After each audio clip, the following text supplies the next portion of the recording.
Hi everyone. It's the end of the Michaelmas term, and I finally have some time to do my video blog. Today I'll be looking at a paper written by Dr. Alan Short, who's a professor at the University of Cambridge in the Department of Architecture, and this paper focuses on natural ventilation in public buildings. I know I did get a request for looking at a paper for the heat island effect. I did make a claim in class where I said the urban heat island effect around England is essentially going to dissipate and England is going to cool down. This is something I heard in another class that I was taking. But that paper unfortunately has not been published yet, so that data is still concealed. But keeping in track with that, with building design and urban heat island effect and all that, I'm going to be reviewing a paper from Dr. Alan Short on the natural ventilation on buildings, and this paper is called A Design Strategy for Low Energy Ventilation and Cooling Within an Urban Heat Island Effect. Again, since this paper has been published under the University of Cambridge, the case studies that are looked at in this paper are from the UK. There are two case studies, the Lancaster Library and the University of Coventry, and the School of Slavonic and Eastern European Studies. But I'll be only talking about one case study, which is the library. Now, this paper starts off with a background on the UK's commitment to reduce or curb its CO2 emissions. So, by 2050, UK is trying to reduce its CO2 emissions by 80%. And to do that, it's using renewables and a lot of other ways. By 2020, it's supposed to provide at least 15% of its energy from renewables. So, the UK is trying to achieve that as its goal. Uh, what was very surprising to me was that in the beginning stages of this paper, it is mentioned that buildings and all the activities associated in buildings account for 47% of the CO2 emissions in the UK per year. 47% of CO2 emissions are from buildings, and most of these emissions are in the construction phase of buildings. And once the building is constructed, if you're putting in technologies like AC, central heating, and all that, that amounts for a lot of CO2. So that was very surprising. 47% of all CO2 emissions in the UK can be accounted to for buildings. From 1985 onwards, 9 of the 11th warmest years in the UK has been seen within the past 2 decades. So within this 20th century, 9 of the 11 warmest years in the history of the UK in the past, again, 20th century has been seen from 1985 onwards within 2 decades.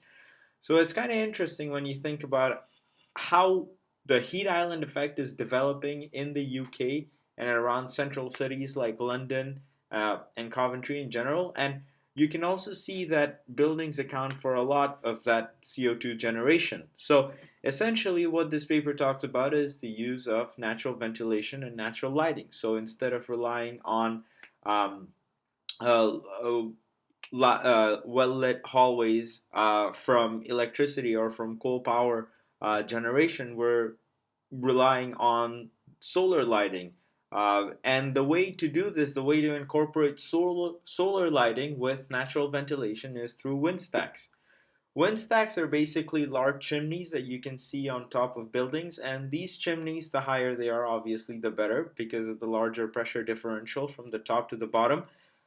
These chimneys, what they do, or I should say wind stacks, they're not chimneys. They don't only let exhaust out, they also let fresh air in. What these wind stacks do is that they have a solar shade on top of the wind stack. Solar shade basically reduces the amount of heating that you get in the building, and at the same time, the cool air, the cool draft comes down and the warm air goes out. So that's all it does. That's what a wind stack is. Again, I said I'll be talking about only one case study, and I'll be talking about the Lancaster Library in the University of Coventry.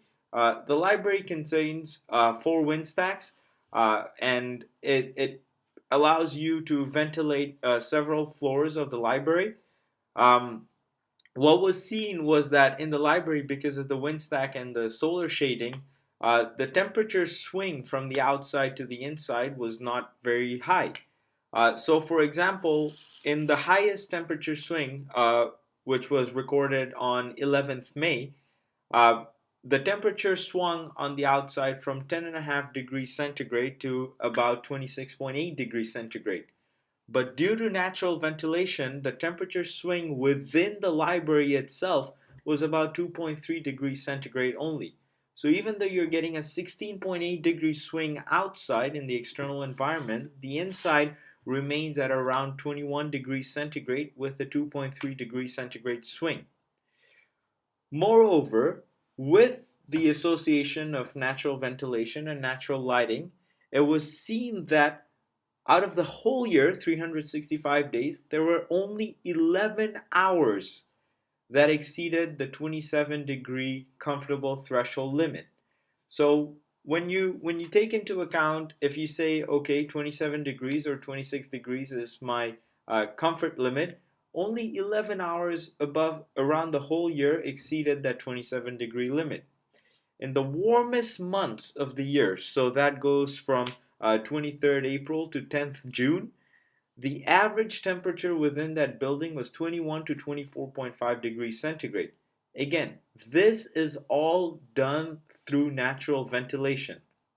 Moreover, the energy demand of that building decreased heavily because in the past, since it's a library, most it had to be well ventilated, and there was a central cooling system that allowed a nice environment to be created. All that was removed, and all that was put into place were these four wind stacks that allowed you to keep a minimum temperature of around 21 degrees to 24.5 degrees centigrade, even in the warmest months. Unfortunately, in the winter, the building had to be heated. There was no way to incorporate natural ventilation with that. But in the warmest months, the energy demand had decreased severely. So it's kind of interesting when you think about all this. And when you're talking about natural ventilation and the constructions of buildings within that aspect, you also have to take into account other considerations such as how close your building is to other buildings, zoning laws, and all that. But essentially, through natural ventilation and through solar lighting, this building was essentially transferred from a building that relied only on fossil fuel and energy to a building that was self-reliant. So that was pretty amazing.